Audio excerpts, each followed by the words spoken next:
Cocktail och nu ska vi gå igenom min och det är ju Big Fish Ja. av Tim Burton. In telling the story of my father's life, it's impossible to separate fact from the fiction, the man from the myth. The best I can do is to tell it the way he told me. If there was one thing you can say about Edward Bloom, was that I was intended for larger things. I was the biggest thing Ashton had ever seen. From the imagination of director Tim Burton. most men, they'll tell you a story straight through. It won't be complicated, but it won't be interesting either. Did you ever think that maybe you're not too big, but maybe this town is just too small?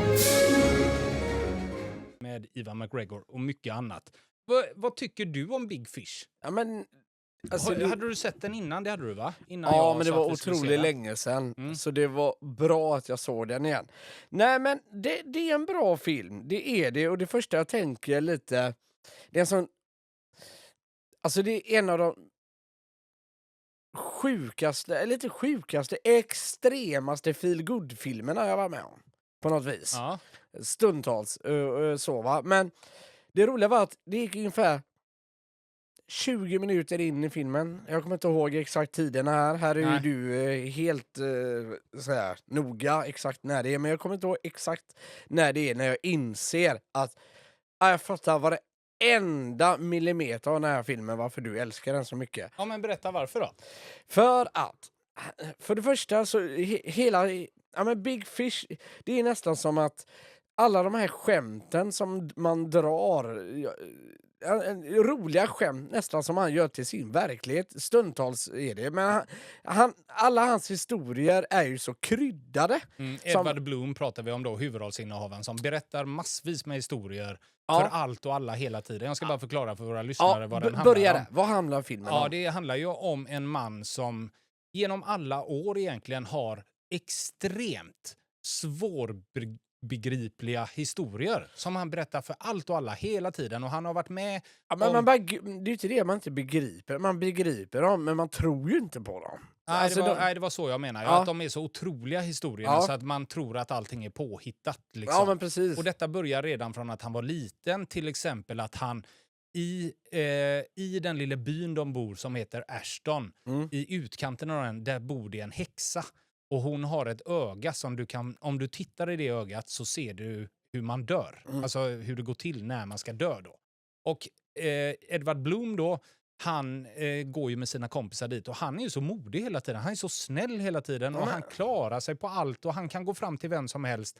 Och han går och pratar då med häxan som då visar hans kompisar ögat. Ja. Varpå de sen går tillbaka, han leder häxan tillbaka till sitt hus liksom och säger: det kan vara rätt skönt att veta, för då kan man bli mycket modigare hur jag ska dö. Ja. Så att jag vill nog också se. Och det återspeglar ju hela filmen egentligen med alla historier. För att han Hela gör ju tiden. så extremt mycket grejer, för han vet att inte han ska dö ändå. Och sen det stora hela i den här filmen, det handlar ju om far och son. Ja. Det är ju att sonen känner att jag aldrig fått lära känna min pappa, för han håller ju på att dö i den här filmen. Så då ska de liksom enas om att vem är min pappa? Jag vill inte veta alla historier. Jag vill veta vem du egentligen är. Och då får man höra ännu mer historier, så får man följa med ända till dödsbädden då, till pappan. Ja. Enkelt förklara. Vi behöver inte förklara så mycket mer då. Nej, men det som gjorde att jag fattade direkt varför, för den här killen då, Edward Bloom, som spelas då av Evan McGregor, det är sån extrem hyvens kille liksom. Ja. Han är så jädra bra på allt. Ja. Han är så, du vet, det är så överdrivet allt och det är så käckt. Han drar ner applåder vart han än kommer. Ja, men lite så. Han för mig är en filmatisering. Om du hade gjort en film, nu är det inte alla som har sett detta, men det finns ju en sånt där viralt klipp på YouTube och alla, vad heter det? TikTok eller vad som helst. TikTok, eller? vad som helst. Ja. Där en kille går runt lite halvfull på en fest, får syn på ett Jenga-spelet och bara går fram och smätter till den. Och den åker rätt ut Och och den ingenting rycker händer. ut Ja. och bara går vidare. Ja. Där har vi Edward Blum. Ja, så är det. Och det jag tycker om med han, eller hela filmen, är ju att han är så snäll. Han kommer överens med alla. Från häxan till början. Sen så är det ju att det är en stor jätte i byn. Alltså han är enorm. Ja. Han är typ 3 meter eller 4 meter lång. Och ingen vågar prata med han. Medan Nej. Edward Blum säger, jag går upp och pratar med honom. Och så går han upp och pratar med honom. Så blir de kompisar. Och så ska de lämna då Ashton. För han har ju vuxit ur Ashton, den här lilla stan. För liten för han. Den är för liten för honom. Och då går han därifrån. Det är ju fantastiskt hur han börjar säga till jätten, du kan få äta mig. Du måste äta mig för jag kan inte gå tillbaka nu. För då kommer de tycka att jag är en mes. Och jag blir hellre uppäten än en mes. Det är så mycket sagor i den här hela tiden också. Jag älskar ju såna här sagor och skrönor. Och sen då så säger jätten, jag vill inte äta dig. Jag är bara så hungrig hela tiden. Jag kan inte hjälpa dig. Så är han ju jättesnäll jätten. Hur Ivan McGregor då, eller Edward Blum, lutar sig mot den här stocken han sitter på. Har du tänkt på det? Och då står han, men vad ska vi göra då? Du borde ju åka till storstan. Så är han så snabb och allting är bara positivt. Och sen ska de då Så gå... hjälpsam. Så hjälpsam, och så är han kompis med jätten. Och så går de därifrån. Ja. Då har de världens finaste parad i stan. Varpå det är flera vuxna män som åker runt i små bilar runt om. Och då blir man glad. Ja, Och men det är sen- lite cirkusaktigt. Ja, visst. Ja. Och sen så går de vidare och så säger de, kommer de till en plats där de säger så här delar sig vägen. Tar man den så är det spöken och sånt. Och där går ingen, utan det var en gammal poet från stan som lämnade här, men han kom aldrig tillbaka. Och då är det så här gamla skrönor igen som man alltid hörde när man var liten. Det är häxan, det är jätten, det är den här stigen. Och den här stigen leder till ett ställe som heter Spectre, där alla är helt överlyckliga över att vara. Det är bästa stället på hela jorden. När han kommer in till Spectre, då lyser allting. Alla är glada. Har du tänkt på det, hans första möte? Och där är ju Steve Buscemi då, som spelar poeten. De sitter bara och är glada. De pratar inte, utan de är bara glada över att vara där. Ja, visst. Men för det är just det, och där blir det, jag tycker, bland de första scenerna när han går mot grottan där, Ja. och sen kryddas ju detta bara på hela tiden, späs ju på, det är att det här är ju liksom livsöden berättat i sagoform. Precis. Så kan man säga. Ja. Kan man säga? Ja, det- absolut. Och lite allting det. görs med glädje hela tiden. Ja, men exakt. Han ser inget ont i någon under hela filmen. Och det är det jag tycker om så himla mycket. Ja. Det är likadant då, så när han kommer dit till Spectre, när de dansar, när han bara säger jag måste härifrån. Alltså den dansen är så otroligt underbar. Hur Steve Buscemi typ springer in i bild, för de kör ju en sån här dans när de bara rullar kameran. Ja. Och de är så glada och han bara springer in där. Alltså det är så mycket sånt hela tiden, plus alla sagor som är. Det är det jag tycker är så extremt härligt. Och vi kommer spoila den här filmen nu, eller jag kommer göra det, bara för att jag ska få förklara vad det är som är så bäst. Om jag hoppar ända till slutet, när sonen dels får reda på utav läkaren då, Hooper, att den dagen du föddes, då var inte din pappa med, för du föddes en vecka tidigare. Och så berättar han, och allting gick bra och din pappa var ledsen att inte han var med. Vilken historia vill du höra egentligen? Är det min eller hans? Jag hade nog valt hans historier hela tiden. Så där märker han ju att fan, han spär på allting. Men lite är ju faktiskt sant. Och sen visas det sista scenen när han själv får berätta historia för sin pappa. För det är ju det som det avslutas, att han får hitta på en historia, sen dör pappan. Och sen så kommer begravningen, då kommer alla de här. Ja, Och men då får han precis, se allting stämmer, och så slutas det med att alla står och berättar historier om Edward Blum, så att han får höra att fan, det stämmer ju. Jag har aldrig trott på min pappa. Och där har vi styrkan för mig i hela filmen. För det kan jag hålla med. Jag tycker den ja, men jag älskar scenen när sonen gör detta för sin pappa. För han själv har ju liksom ingen kraft. Nej. Och tala om hur han ska, dö här Nej. nu. Och där han då visar sån otrolig sympati för sin far, där han inser hur viktigt det är för hans pappa för att krydda historien, för att få livet bara gå lite lättare. Ja, för att det ska vara lite mer glädje. Lite och det mer ska glädje. vara spännande och det ska vara lite sagor. Och hans historia är ju också helt fantastisk, och jag skrattar ju hela tiden när han bär på sin pappa. Ja, visst. Och han var så lätt. Och jag vet inte vad som hände när han flikar in han i bilen.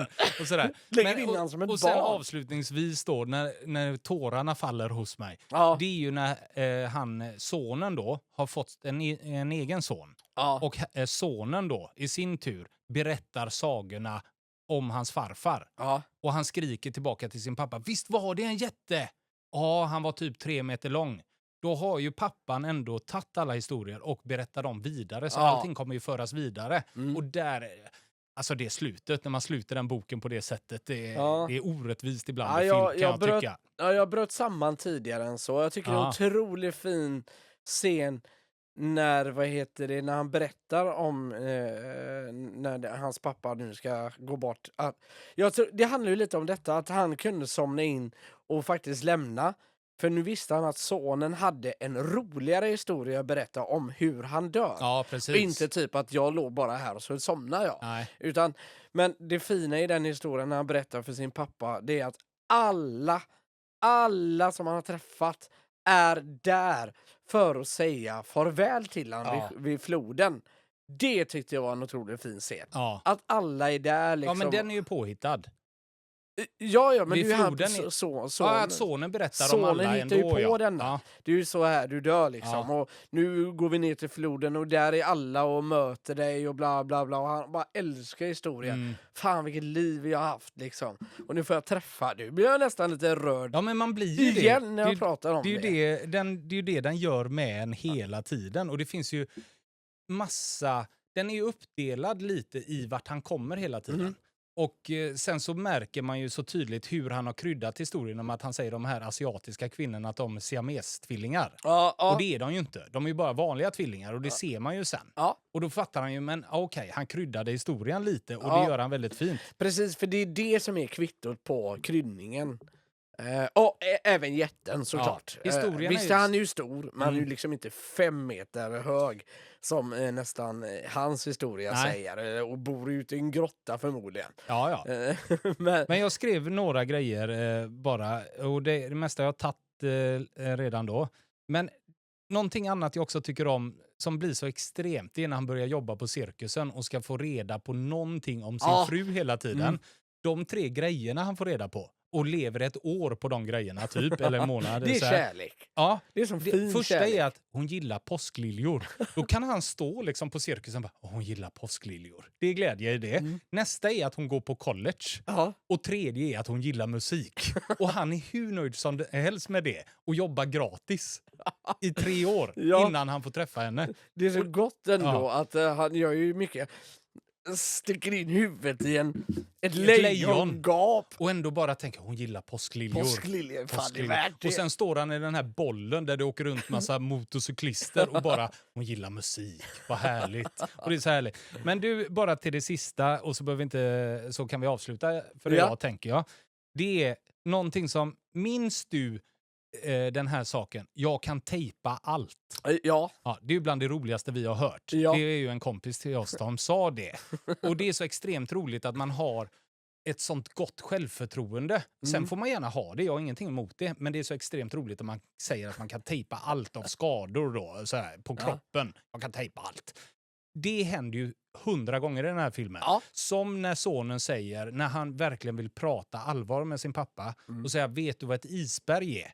Varpå pappan svarar, om jag vet vad ett isberg är. Jag har sett ett isberg. De skulle frakta dit ett isberg till Texas för att de skulle få dricksvatten. Men det var en elefant i isberget och det visste de inte om. Eller det var ingen elefant, det var en mammut. Det är ju jag kan tejpa allt. Eller hur? Det är det. Och hur alla bokstäver kickar in på han också. Men det var en metafor. Då skulle du börja med det, inte ställa det som en fråga. Och sen när sonens franska fru sitter ju och pratar med honom också, då berättar han ju också många fina historier. Då säger ju hon, vill du ha vatten? Blir du törstig utav medicinen? Varpå han svarar, jag har varit törstig hela mitt liv. Jag vet inte vad det beror på. Och det är så extremt härligt. För att han är ju så lite mellanmjölkt, Edward Bloom. Konstant. Men han gör det på ett otroligt charmigt sätt. Så jag älskar den som en saga. Och att den har ett sånt... vad ska man säga? Den har sån tyngd. Alltså sånt... Den är jobbig att titta på, men det är ändå så härligt hela tiden. Det är bara som när han ska träffa sin fru, när han ger henne alla påskliljor. Alltså det är en hel äng av påskliljor framför. Hur fan har han fått dit alla dem? Utan att någon märker det. Och det är så mycket sånt som jag tycker så mycket om. Det är samma som när han säger, han körde via den värsta regnvädret någonsin. Då slutade med att han är nere på vattnet och sen sitter fast i ett träd med bilen. Så att du vet ingenting är halvdant. Det är verkligen forsar vatten på hans bil. Ja.